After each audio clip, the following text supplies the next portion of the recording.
This is Jeremy Wentworth-Stanley. I'm the fellow who has a hyphen in my name. The hyphen is silent, but I am anything but that. This morning, and it's a democratic good morning because it's a democratic process that says it's either morning, evening, I don't know, maybe it's sunset, maybe it's sunrise, maybe it's 3 a.m. But what we have today is Jeremy Wentworth-Stanley, the voice of Respectonomics, and co-host Sarah Benton. And I will say in my finest English, good morning, Sarah. Good morning, Jeremy. Good morning, everyone. Good morning. And we'll say good morning to the world. And Yes. This morning, what we're going to be talking about, this particular series, this Compass Point series, is on the issue of inflation. And the byline to it is inflate to deflate, which sounds like a contradiction. And in fact, inflation is a contradiction. So that's a fairly fair statement just to start us off.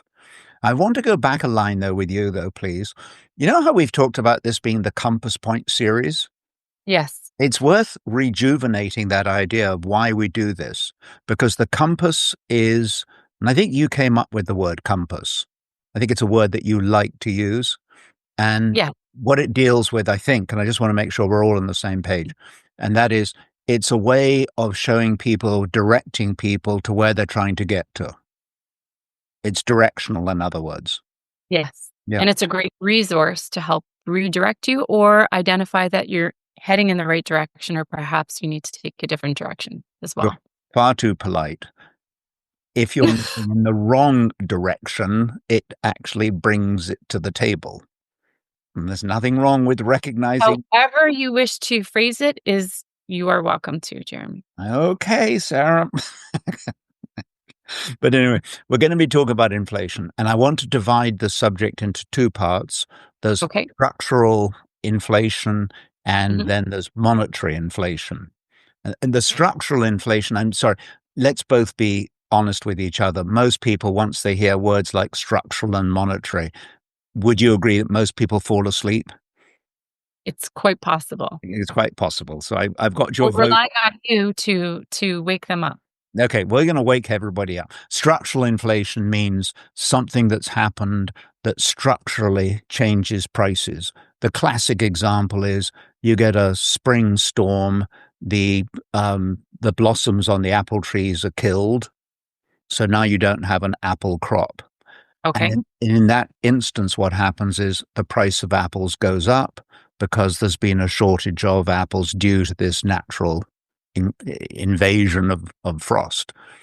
The point of the matter is those are things that will in fact either self-correct or to which we will make very clear accommodation. So for example, one of the things they do here in the Beaver Valley is if there's a frost when the blossoms are out, they actually bring in helicopters at 4 o'clock in the morning. And the reason, it's fascinating because the helicopters go up and down the orchards and they blow the air around so that the frost can't actually get at the blossoms. It can't settle. Yeah. That's really interesting. It is. So in that example, we have a way of dealing with what you would call a structural deficit, a structural problem. Okay.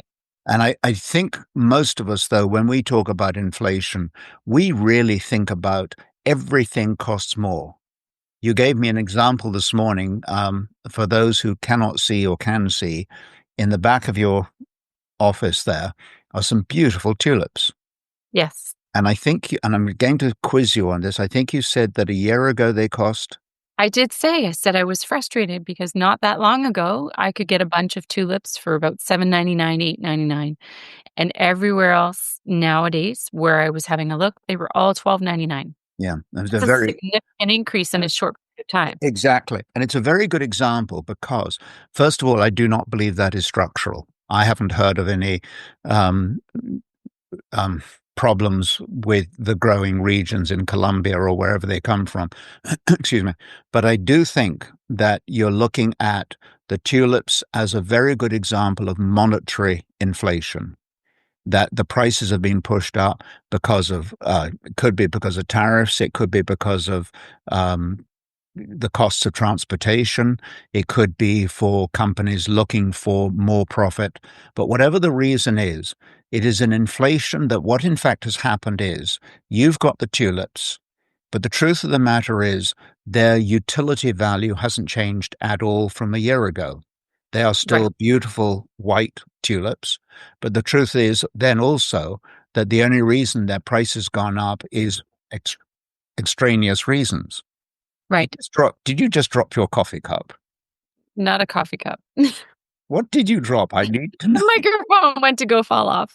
It Ah, was a good catch. I caught it, and okay. Well, I'll bring my microphone closer so more people can hear me. Anyway, what I want to sort of now talk about and share with you is this concept of monetary inflation. And inflation is a little bit of a two-edged sword. And it sounds strange, but you actually need a little bit of inflation. That okay, and why is that? Well, it's a sort of economic theory, and it works on the premise that if you and I see prices rising a little bit, we will go out and do things before they Mhm. go up more. Got it. So there's a certain sort of preemptiveness. Corporations look at rising prices as an ability to be able to augment their profits, their earnings. Mhm. A little bit of inflation has one huge benefit, which really needs to be on the table, and that is it helps to prevent the risk of deflation. Deflation is a very serious problem. That was the one we saw in the 1929 period, because what happens when you have deflation is that's when prices are falling. And the risk then is that companies, or people actually, consumers, will stop buying things because they know it's going to be cheaper tomorrow. Mm. Okay. Deflation's a nasty animal, and so you need a little bit of inflation almost to keep ahead of that. What I find interesting is if you look up inflation in some of the, proverbial Google sources and so on, you find incredible differences of opinions on the sources of inflation, its applications, and so on. So I Okay. think one of the things I always find that when you get that kind of multitude of ideas, the best person to talk to is yourself to find out what does inflation mean to you. Okay. And I think on the whole, it should be viewed as a very dangerous animal. We've talked a bit about the safety reasons for having it, and that's fine. But now let's talk about the risks of it and how it comes to be. And the main reason for this kind of inflation that we're talking about, your tulips, the main reason behind that scene is monetary expansion, credit expansion. This is when the money supply is increased. And again, I'm sure you're falling asleep when you hear the money supply has increased. No, you're teaching. Okay, I'm going to wake everybody up with a little bit of the money supply is the money that's made available to the system. And it comes out in two different ways. If the central bank goes out and buys government bonds, might seem like a fairly straightforward transaction. It is. But what happens is when the bank buys those bonds, cash is put into the system. Okay. That's what happens by definition. I buy your bond, and the bond is now in my vault, but now you have cash and you go out and spend it. So we have this ability to raise money or put money into the system that way. And the second one is the government deficits. When a government runs deficits and it actually borrows money, Mhm. you have to think about one thing. Where did that money come from? And the painful truth is it did not come from people's savings. I can prove that because how many people have bought government bonds? People don't. So the truth of the matter is the central bank is buying the bonds, putting the money again into the system. So what you've got there is a deficit that when we run deficits in a country, we are in fact inflating the money supply. It's that straight. That's the linear explanation. The government borrows money. The money has to come from somewhere, effectively the central bank. In plain, almost old English, it's printing the money. Right. Every central bank, and you've heard this, they come out in their three-piece pinstripe suits And they start explaining that it's in fact a call on the future growth of the economy and that it's substantive. And they come up with all these reasons. Well, maybe, but the better reason or the bigger reason is it's printing money.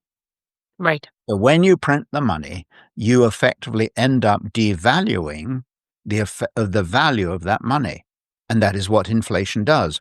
Inflation devalues the dollar in your pocket or the euro, whatever currency you're in. It Right. devalues your purchasing power. And it has a number of risks attached to it. Inflation, it has a certain leapfrogging to it. And that is when you, for example, in the labor world, you're going in there for your annual salary review. Hmm. You know that the price of tulips has gone up by 10% Right. or more. So the first thing you say to your employer is, I want not 10%, I want 11% or 12%. We, in fact, start leapfrogging because we understand that we're going to need more. And this isn't a negotiating principle. The principle at foot is if you think prices are going to go up 10%, you want to have a degree of protection against that, not to mention that you actually think you're worth more money anyway. Right. So you go for the 11, the 12, 13%. The union movement is very big on leapfrogging. And what happens in leapfrogging again is one union says we need 11%. The one across the street says, you've gone for 11%. We're going for 13. It doesn't take long before you get this whole motion going ahead with people wanting more even than the rate of inflation would actually suggest. Okay. It becomes anticipatory. So we've got that risk in place. And the other biggest problem with inflation is it's incredibly discriminatory. What I mean by that is, Oh, yes. well, here's the thing, Sarah. The problem with it is, and you're in the real estate world, and you know that real estate prices have gone up significantly in the last 15 years. Yes. If I asked you the reason for it, you'd come up with a couple of very good reasons. One is increased urbanization. You would talk about net immigration. Hmm. You would talk about family formations. You'd come up with a few very profound reasons for it. But not any of those reasons really explains how the utility value of real estate has changed. It's still shelter. And what's Hmm. happened is the demand for the real estate has gone up, no question. And there's regulatory reasons why we don't get more housing in the market. We know that. But the catch also is that the money supply has become the fuel, the dynamite for the actual prices. If you didn't have the money supply there or the growing money supply there, a lot of these price increases would never have happened. So what we've got is a situation where the price of real estate has risen because the money supply has risen. That is inflation. What it means is the price has gone up, the value has not. The utility value of your house in, downtown New York or wherever you might be, that hasn't changed. As a matter of fact, you can make a fairly solid case that the utility value of housing has actually declined because you no longer need to be next to your place of work because we can work remotely, as you and I do. Right. We are 200 kilometers apart? Right. Right. Here we are engaging in full-time conversation. So, in other words, the utility value of real estate probably hasn't changed that much, realistically, but at the same time, the price has gone up significantly. And that is a way of saying it's inflated. And the problem with that is this. At one level, if you own a house or a residence, whatever, you go, yum, yum. I've got more money. It's worth more. Well, of course, the catch to that is, you got more, but it's going to cost you more to move to the next one. So it's a bit of a 0+ game. Right. Here's the real problem with inflation. It's incredibly discriminatory because what it does is it's pushed up the value of real estate, and you and Mhm. I will say, yum, yum. But what about the person who's trying to get into the housing market? Oh, goodness. Yes. That's a whole other conversation. In fact, it's the same conversation because what's happened is inflation has ripped away the ability of that other individual to own shelter. Mhm. And the problem is that this concept of inflation is incredibly, it's like a hydra. It goes into it's like a tentacle. It goes everywhere. We tend to think of inflation, if you talk about it at the dinner table, you'll usually hear people saying, oh, yeah, the price of tulips went up. The price Right. of my insurance has gone up. And these are all the legitimate comments. But the thing that we should look at is when we accept inflation as a normal way of doing business, we are actually cheating ourselves, number one, because we're putting a higher price without having a corresponding rise in value, Mhm. the real value. And the second part is this, though. We start inflating other things as well, or deflating, whichever way you want to look at it. The comment today is inflate to deflate. And what that Yes. means is as you inflate through price increases Mhm. without a corresponding increase in the value or the utility of that product or service, as you raise those prices, you actually devalue what it's worth. That's Okay. the contradiction almost.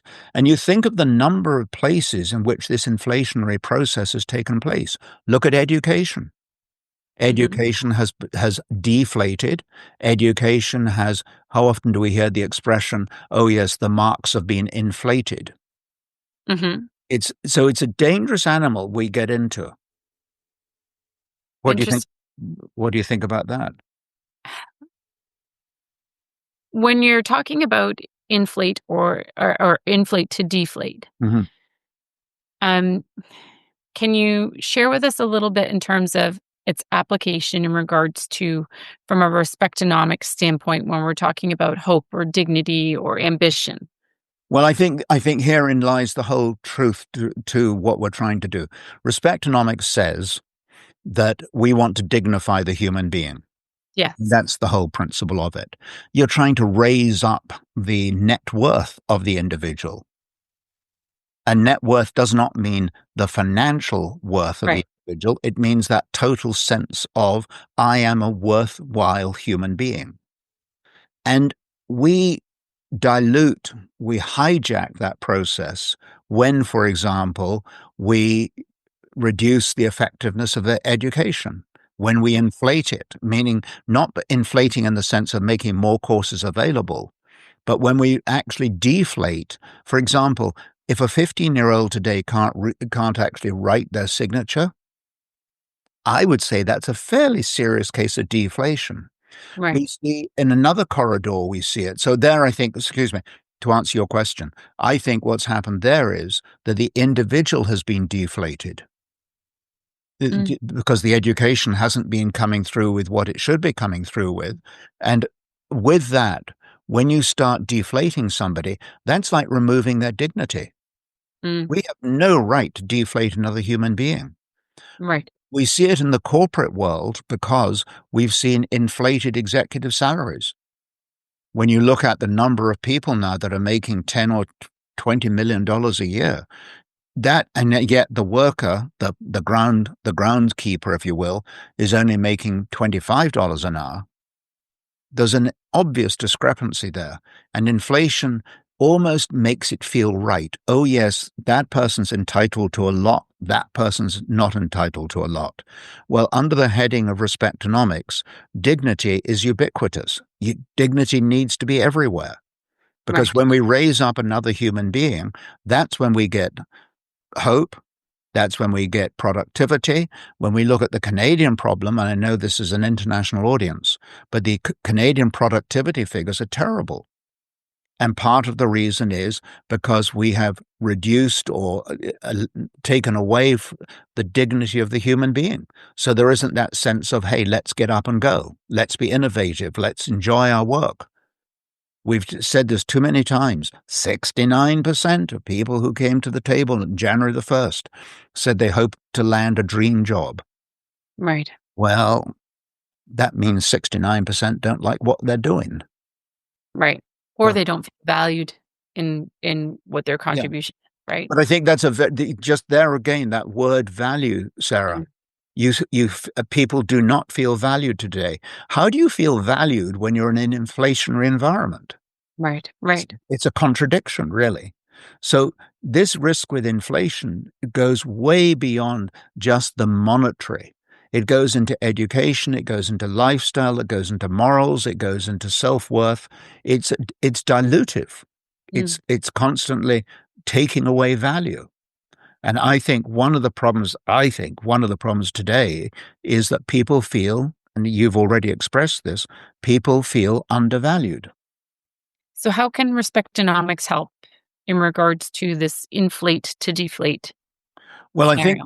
I think the first thing is we have to be able to, and this is, I'm talking in a macro sense now, but we have to go to the governments and say, hey, put your checkbook away. I mean, seriously, running these deficits is, I mean, we talk about the values of today. It's hardly a value of today if, in fact, we're imposing on future generations to pay our debts. That's part of the challenge, right? Because we're Mhm. looking in the moment now as opposed Yeah, to maybe necessarily what yeah, that impact yeah, is on a future right. basis, Yeah. right? But I think one of the things that this is very personal, meaning we have to look within ourselves. The whole concept of inflation, of inflated uh, egos, inflated sense of one's own importance. I can say very clearly to me, and I'll use me as the example, Jeremy, put your self importance away. Start thinking about other people. And starting to think about other people starts with listening to other people. Mm. I mean, if I go out and listen to somebody, I've got a better chance of understanding where they're coming from. One of your classic questions is, help me to understand where you're coming from. Yes. It's one of your And to be approach. clear, listening is a skill. It is a skill and it's a beautiful skill. And by the way, if anybody wants to know how to listen, all you have to do is to repeat the last word of what the other person said. The last word you said was skill. That Mhm. means I am listening to you. Right. And I don't know if you've noticed this. This is sort of going down a rabbit hole. But when you repeat the last word that somebody has just said, look at their faces. They look absolutely amazed because Well, they they, feel validated. yeah, my goodness, you're listening. So listening is part, I mean, it sounds incredibly sort of almost Sounds exotic. intuitive. Yeah. But it does make sense to start getting into the listening game to other people. And the other thing is when we spend money on expensive things, it's worth actually thinking a little about what level of contentment does that bring? Mm. Because 9 out of 10 times we spend money on something, and truth be told, the next morning we're thinking about spending money on something else, Mhm. which by definition means that what we actually spent the money on probably didn't bring us a great deal of contentment. Right. The art of journaling, we've talked about this many a time. Journaling is a wonderful way of saying, what did I do today? What did I feel about what I did today? And we'll often find that the things that we thought were giving us pleasure actually produce guilt and they produce feelings of, well, I don't know really why I bothered to do that. I want to talk about inflation from one other point of view, and this is in your camp, is real estate. Mhm. One of the most interesting things is the average new house today, I believe, is 17% larger than the footprint 10 years, 15 years ago. In other Mhm. words, we're building larger homes. Right. And I have a question. If you're sitting down having a cup of coffee at 6 o'clock in the morning, which is my baby, Yes. does it make any difference if I'm surrounded by 2,000 square feet or 20,000 square feet? Will it actually change the character and the pleasure of the cup of coffee? I very much doubt it. That's a hard one because I think that can be very subjective and interesting because tomorrow I've got an article coming out Hmm. on LinkedIn that I've written, but it's in regards to the value or the importance of the home. Mhm. How has it changed Right. since pandemic to current 2025? The only reason I say that it might be subjective or relative to somebody because I'm talking about work from home Mhm. strategies or companies going Right. hybrid and what people place value in Mhm. regards to what they're looking for in the home, but you're right, to sit in a 2,000 square foot home or a 20,000 square foot home, if you really pause and think about it, how much happier are you having that cup of That's coffee? all. That's all. An interesting Yeah, that's all. it is Just an interesting question, and I feel like some people would come back and be able to say, "Yes, my coffee tastes a lot better," and right. many others would say it would have no bearing. Exactly. And it's a point of reference. Now, the other thing about inflation that is something that the trouble with politics is it's that horrible sort of, it's like a blob of mercury. It's always moving around and you can't put your finger on it. And anyway, if Mm, you do, it's poisonous.